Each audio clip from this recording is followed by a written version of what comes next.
Assalamualaikum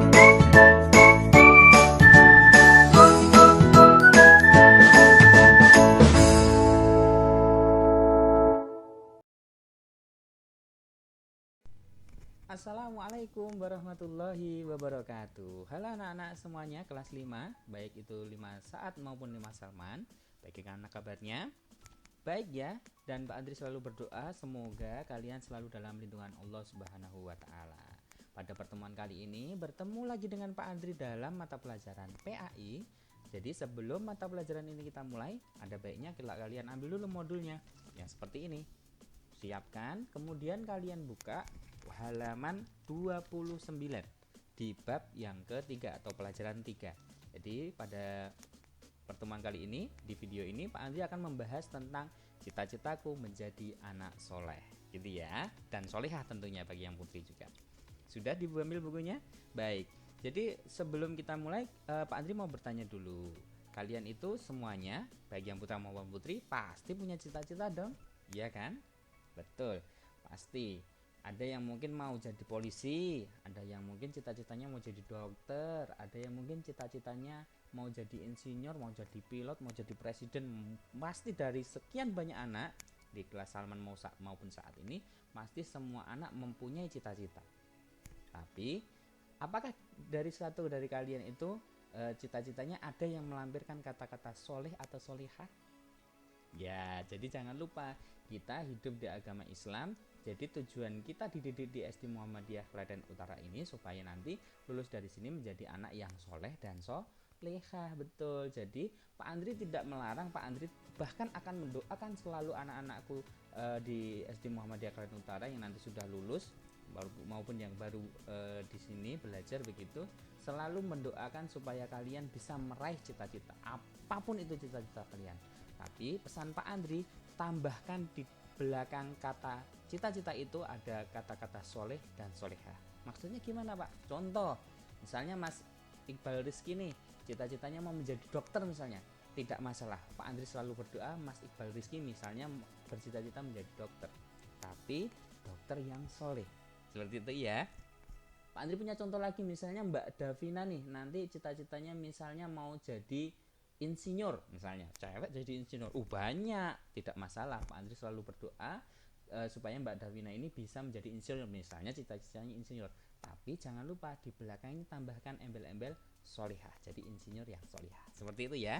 Jadi di setiap doa kalian, Pak Andri minta ditambahkan cita-cita kalian, ditambahkan di belakangnya kata soleh untuk yang laki-laki, solihah untuk yang perempuan, supaya nanti apapun profesinya, apapun nanti pekerjaan yang kalian dapatkan di suatu hari nanti, kalian mendapatkannya dengan baik, dengan halal gitu ya, dan menjadi kebanggaan orang tua dan orang-orang sekitar, apalagi lebih luas lagi untuk negara kita Republik Indonesia, gitu ya. Baik, kita akan langsung menuju ke materi. Untuk mencapai cita-cita anak soleh itu tadi dibutuhkan beberapa kriteria. Yang pertama nanti yang akan kita bahas di buku halaman 29 ini nanti, yaitu yang pertama adalah tentang jujur. Di subbab yang pertama itu adalah orang jujur disayang Allah, pastinya ya, karena orang yang jujur ini semakin kesini, semakin mendekati hari kiamat, nanti jumlahnya semakin berkurang. Jadi anak-anakku lulusan SD Muhammadiyah Klaten Utara nanti diharapkan menjadi yang memperbanyak, bukan menjadi pengurangnya. Maksudnya Pak, jadi anak-anak yang di SD Muhammadiyah Klaten Utara ini diharapkan menjadi anak-anak yang jujur. Jadi tidak mengurangi jumlah orang-orang jujur, semakin nanti ke sana, semakin mendekati hari kiamat semakin berkurang kan. Jadi anak-anakku ini diharapkan tidak menjadi orang yang, iya betul sekali, yang berbohong, yang berdusta seperti itu. Na'udzubillahi min dzalik. Jadi untuk mendapatkan predikat atau julukan jujur ini, tentunya nanti kita harus mengetahui terlebih dahulu apa arti dari jujur.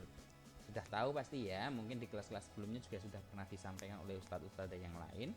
Jujur itu di Kamus Bahasa Indonesia KBBI begitu ya, Kamus Besar Bahasa Indonesia, itu ada dua. Yang pertama lurus hati dan tidak berbohong. lurus hati, tidak berbohong. Itu pengertian singkatnya. Sedangkan menurut istilah, jujur itu adalah sebuah perilaku yang menunjukkan kesamaan antara yang dikerjakan dan yang diucapkan sesuai dengan kenyataan yang sebenarnya. Jadi ketika kita berbicara A, nanti kita lakukannya juga A, gitu ya. Contoh sederhana saja. Ketika setiap pagi ada wali kelas yang mengabsen. Misalnya, Mas Andri sudah sholat duha, sudah us, padahal belum. Hal itu yang membuat kita nanti jadinya pahalanya berkurang, walaupun setelah nanti kita diabsen oleh ustadz atau ustadzah itu kita langsung mengerjakan, tapi di depan kita tidak jujur, gitu ya. Jadi jangan sampai jujur ini walaupun sekecil apapun, sekedar kalian menghindari pertanyaan supaya tidak dimarahi atau supaya tidak diintimidasi dan lain sebagainya, itu kalian berkata tidak jujur. Jadi jangan sampai seperti itu ya. Itu setelah tahu pengertiannya, jadi apa saja yang harus kita lakukan supaya kita mendapat predikat jujur tersebut? Yang pertama, jujur itu adalah merupakan prinsip dasar dari cerminan akhlak mulia seseorang. Jadi ketika kita berbuat jujur atau berkata jujur atau bersikap jujur, itu nanti di dalam satu keseharian kita berarti kita terlihat baik. Seperti itu ya. Tidak mungkin orang yang perkataannya jujur, perbuatan ke belakangnya atau perbuatan sehari-harinya tidak baik. Itu mungkin tidak ada gitu ya. Pak Andri rasa itu tidak ada. Jadi orang yang terbiasa jujur pasti kesehariannya juga pasti baik. Jadi cerminannya adalah dari sikap jujur gitu ya. Itu terlihat dari satu sikap jujur saja sudah terlihat akhlak seseorang itu. Kemudian ada cerita sedikit ketika masih muda, Rasulullah ini dikenal juga atas kejujurannya, sehingga pada masyarakat Quraisy Mekah itu memberi sebutan beliau dengan julukan Al-Amin. Begitu. Jadi sikap jujur ini ternyata sudah diberikan contoh oleh Rasulullah SAW, yang mana kita sebagai pengikutnya, apalagi di instansi Muhammadiyah itu artinya pengikut Rasulullah atau pengikut Nabi Muhammad, ya harus mencontoh apa yang dilakukan Nabi Muhammad, begitu ya. Jadi ketika Nabi Muhammad sudah sedari muda sudah dikenal sebagai orang yang jujur, jadi kita sedari dini mungkin, jadi sedini mungkin, sekecil mungkin dari TK atau mungkin dari belum sekolah itu sudah ditanamkan betul kejujuran oleh orang tua kita, oleh guru-guru kita, sehingga kedepannya supaya kita menjadi orang-orang yang jujur. Selain jujur nih, Rasulullah ternyata juga dikenal dengan sikap dapat dipercaya atau disebut juga dengan kata amanah.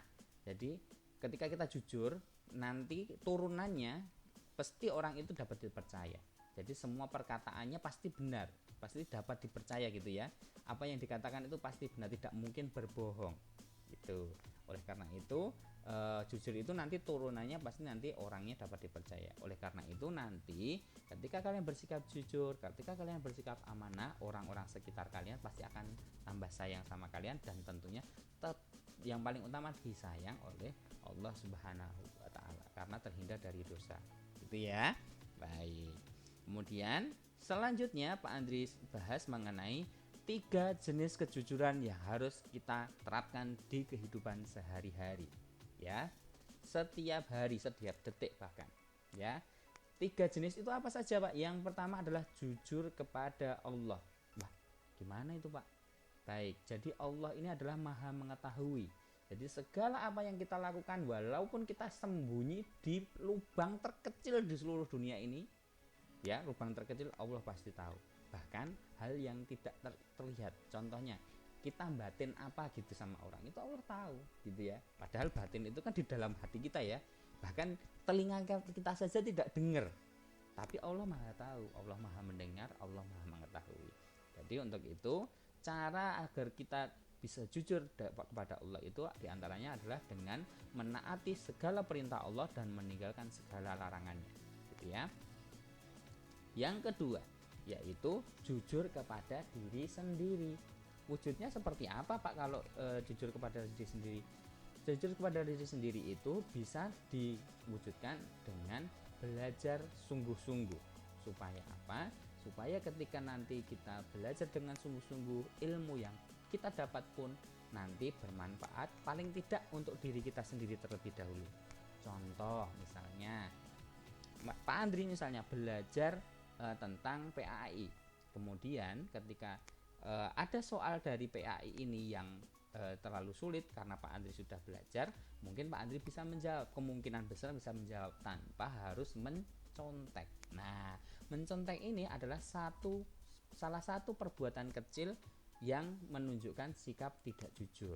Bahkan beberapa pakar meneliti bahwa dari sikap mencontek ini saja bisa dapat mengembangkan sikap-sikap jelek yang lain, bahkan sampai sikap-sikap yang di negara kita ini sedang merajalela, yaitu apa? Korupsi. Itu berawal dari mencontek saja. Kecil kan? Dari mencontek jadi koruptor. Nah, maka dari itu sikap ketidakjujuran ini jangan sampai kita terapkan di dalam kehidupan kita sehari-hari. Jadi sikap jujur ini harus kita junjung tinggi, kita kedepankan. Apapun jawaban kalian, walaupun salah, kalian harus tetap pede dengan jawaban kalian sendiri. Tapi kalau kalian belajar dengan sungguh-sungguh, itu tidak akan mungkin terjadi atau tidak akan mungkin salah jawabannya karena kalian sudah belajar. Gitu ya, tahu bedanya ya. Kemudian yang ketiga, jenis kejujuran yang terakhir adalah jujur kepada orang lain. Jujur kepada ibu, ayah, teman, ustadz, ustadzah, atau orang lain yang ada di sekitarmu. Paling sederhana adalah dengan cara menepati janji. Contoh nih Pak Andri, biasanya kalau di tempat Pak Andri itu anak-anak sering main ke rumah ya sama anaknya Pak Andri, kemudian ada yang janjian nanti kita ke masjid bareng-bareng ya gitu. Kemudian ketika di masjid ketika berangkat ke masjid ternyata ada satu anak yang tidak berangkat. Ya, itu adalah salah satu contoh tidak menepati janji, padahal sudah rembukan bareng-bareng nanti kita ke masjid bareng-bareng ya misalnya gitu, tapi ternyata ada satu anak yang tidak menepati janji. Itu adalah sikap jelek yang tidak mencerminkan jujur kepada orang lain. Jadi nanti imbasnya adalah ketika kita tidak jujur kepada orang lain, pastinya akan dijauhi oleh orang-orang sekitar, entah itu teman, sahabat, atau orang-orang sekitar kita, gitu ya. Jadi jangan sampai sikap bohong atau sikap dusta atau tidak jujur ini kalian lakukan, karena itu sangat merugikan. Selain nanti kita ditinggalkan banyak orang-orang sekitar, bahkan bisa orang-orang yang kita sayangi, kita juga mendapatkan dosa dan tidak akan masuk surga. Loh kan, malah jauh kan jadinya. Maka dari itu mending kita bersikap jujur apa adanya, kita ya begini, belajar sungguh-sungguh supaya ketika ujian kita bisa menghadapi soal-soal itu sendirian. Gitu ya. Baik. Itu mengenai kejujuran. Kemudian Pak Andri lanjutkan, yaitu sikap yang kedua ketika nanti cita-cita anak-anakku semuanya ingin menjadi anak yang soleh dan solehah. Sikap yang kedua harus kalian lakukan adalah hormat dan patuh kepada orang tua. Betul sekali. Jadi ayah dan bunda ini merupakan satu-satunya atau dua-duanya gitu ya. Ayah dan bunda itu adalah dua-duanya orang yang paling berjasa di hidup kalian. Kalian bisa lahir, bisa besar, bisa sampai seperti ini, begitu jasa dari kedua orang tua. Jadi hormat dan patuh kepada orang tua itu merupakan salah satu kewajiban seorang anak, gitu ya. Jadi hormat dan patuh kepada orang tua itu sebutannya adalah birrul walidain. Ini biasanya keluar di ujian ya, jadi kalian hafalkan. Birrul walidain itu artinya hormat dan patuh terhadap orang tua, gitu. Kemudian yang kedua, berbakti kepada orang tua hukumnya wajib, tadi Pak Andri sudah sampaikan. Kemudian seorang anak dilarang berkata kasar, ya, jangan sekali-kali berkata kasar atau menyakiti hati orang tua kalau tidak ingin masuk neraka. Betul, karena ridhonya Allah itu juga ridhonya orang tua, begitu juga ridhonya orang tua adalah ridhonya Allah, begitu. Jadi semua yang kita lakukan ketika kita minta izin kepada orang tua dan orang tua mengizinkan, insya Allah Allah pun juga meridhoi apa yang kalian lakukan, begitu ya. Tentunya masih dalam koridor syar'i gitu, jadi hal-hal yang baik, gitu ya. Untuk selanjutnya, nanti bentuk sederhana kita berbakti kepada orang tua ialah dengan selalu mendoakannya setiap saat. Jangan sampai terputus. Karena salah satu amalan yang tidak akan terputus itu adalah doa anak soleh. Walaupun orang tuanya sudah tiada gitu, kalian mendoakan itu adalah amalan yang tidak akan pernah terputus sama sekali. Gitu ya anak-anak ya. Jadi bentuk kita berbakti kepada orang tua salah satunya di setiap sholat kita, di setiap langkah kita, di setiap nafas kita itu selalu doakan yang terbaik kepada orang tua, karena orang tua sudah sangat berjasa besar bagi kehidupan kelangsungan hidup kita selama ini. Itu baik. Pak Andri lanjutkan. Iya, di sini nanti ada cara menghormati kedua orang tua. Yang pertama yaitu bersikap jujur. Tadi sudah Pak Andri sampaikan, jujur itu yang di poin ini yaitu jujur terhadap orang lain ya orang tua itu selain diri kita dan Allah, berarti orang lain ya itu. Jadi sikap jujur, nanti ketika kita jujur pasti orang tua akan bangga, pasti orang tua akan bahagia, pasti orang tua akan senang karena anaknya jujur gitu ya. Yang kedua, hormat dan patuh terhadap orang tua. Banyak sekali caranya hormat dan patuh terhadap orang tua ini ketika kita, contoh sederhana, ketika kita berbicara dengan orang yang lebih tua, terutama orang tua kita atau simbah kita, kalau kita dari suku Jawa hendaknya kita menggunakan, iya betul sekali, bahasa kromo inggil ya, kromo inggil. Mungkin sudah pernah diajari sama Usgalo, tapi kalau tidak bisa berbahasa kromo inggil, setidaknya jangan ngoko, gunakanlah bahasa Indonesia saja, lebih sopan, terdengar lebih sopan daripada kalian berbicara dengan ngoko. Opo mbah? Daripada begitu, apa mbah? Lebih baik, lebih halus terdengarnya, lebih santun terdengar daripada ngopo mbah? Kowe ngopo mbah? Misalnya ini bicara sama si mbah kok gitu, tidak boleh ya. Ya daripada gitu mending pakai bahasa Indonesia.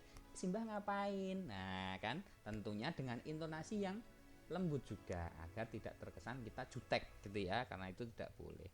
Tuh. Kemudian bentuk kepatuhan itu seperti apa Pak? Contoh sederhana misalnya ada anak bernama Fulan, tolong ibu dong beli garam. Baik ibu, berangkat. Ya, salah satu kepatuhan seperti itu. Jadi hal-hal sederhana yang bisa menolong ibu, kemudian membuat ibu atau ayah tersenyum, itu lakukan gitu ya. Jangan sampai membuat ayah atau bunda atau mama atau papa itu jengkel gitu ya, karena jasa-jasa beliau itu tidak bisa tergantikan oleh apapun juga gitu.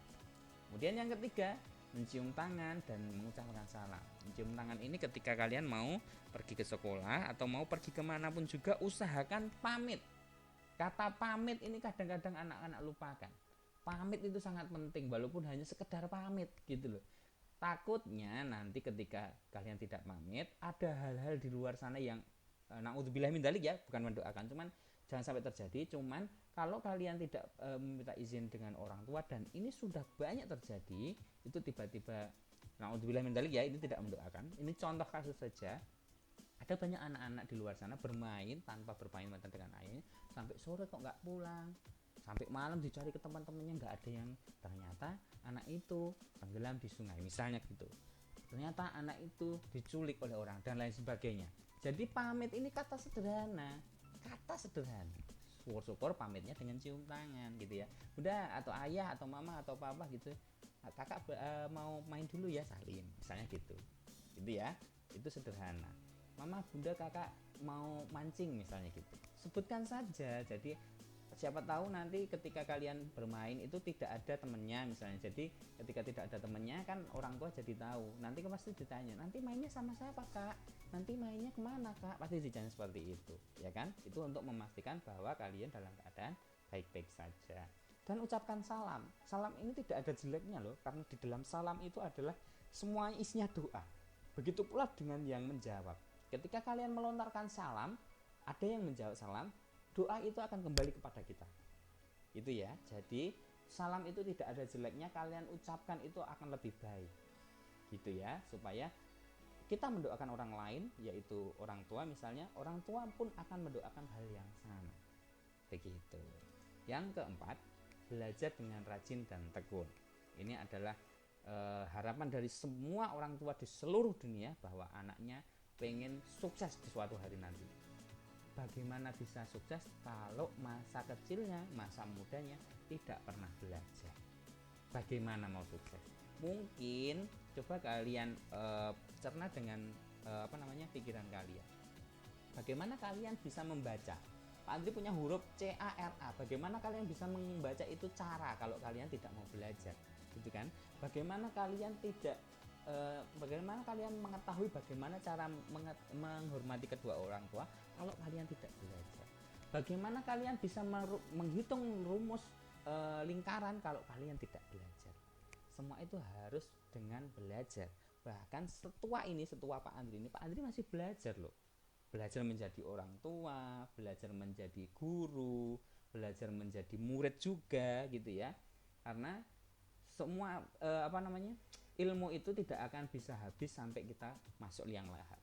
Sampai kita mati tidak ada habisnya ilmu itu kita pelajari. Jadi belajar itu tidak ada habisnya. Jadi jangan bosan-bosan dengan belajar, karena dengan belajar kita bisa mendapatkan banyak sekali pengetahuan, banyak sekali ilmu. Seperti itu.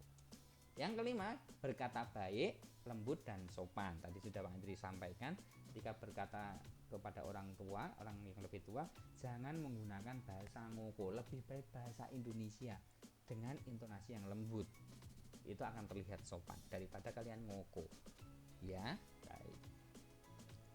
Yang keenam adalah membantu tanpa pamrih. Nah, ini yang sering terjadi. Jadi ketika ayah minta bantuan, "Kak, ayah mau cuci mobil, nanti semprotin dulu mobilnya." "Iya, nggak apa-apa, tapi cepet dulu." Kadang-kadang itu seperti itu ya. Jadi tidak boleh, jangan sampai terjadi hal seperti itu. Jadi ketika ayah atau bunda menginginkan bantuan dari kalian, silahkan bantu dengan ikhlas. Karena orang tua kita juga melakukan mendidik, membesarkan kita dari bayi sampai sebesar ini, itu juga tanpa pamrih.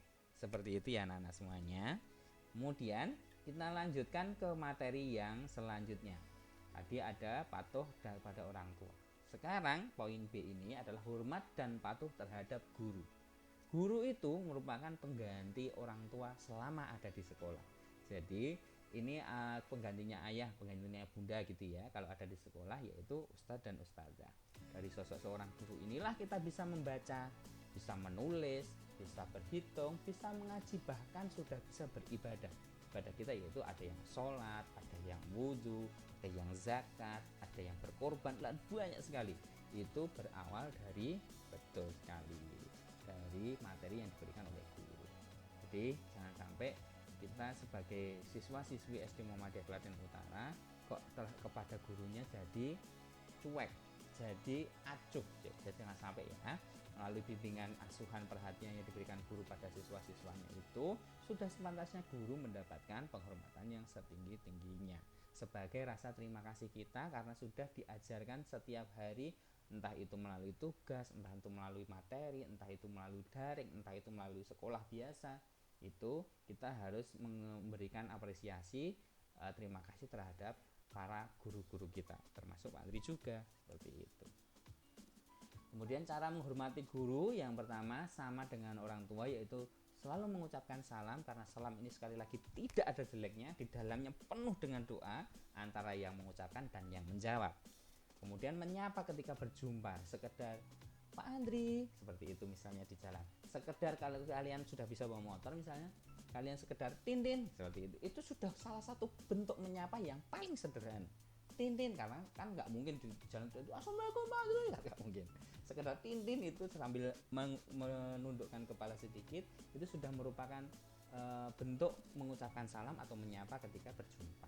Dan nanti Pak Andri atau ustadz-ustadz yang lain ketika melihat kalian bersikap seperti itu pasti akan luluh juga, pasti akan ternyuh juga, pasti akan bangga juga memiliki siswa-siswa seperti kalian semua, gitu ya.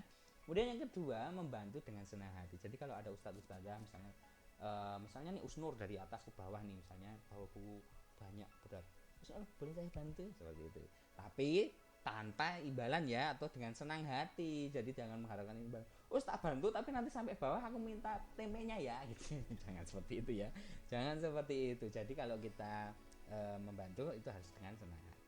Yang ketiga, memperhatikan dan menyimak ketika pelajaran. Jadi beberapa pertemuan kemarin Pak Andri saksikan yang ada di Zoom itu, ada ketika ustadz dan ustadzahnya berbicara masih ada yang tidak memperhatikan. Ayo siapa kemarin? Jadi jangan sampai seperti itu. Itu sama saja kita tidak menghormati guru kita. Padahal guru kita baru menyampaikan hal penting yang mungkin nanti berguna juga bagi kita suatu saat nanti.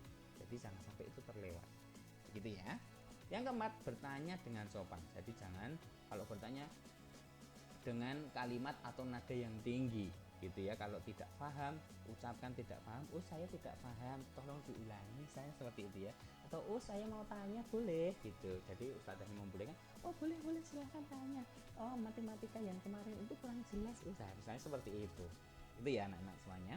Yang kelima yaitu mohon izin ketika keluar kelas.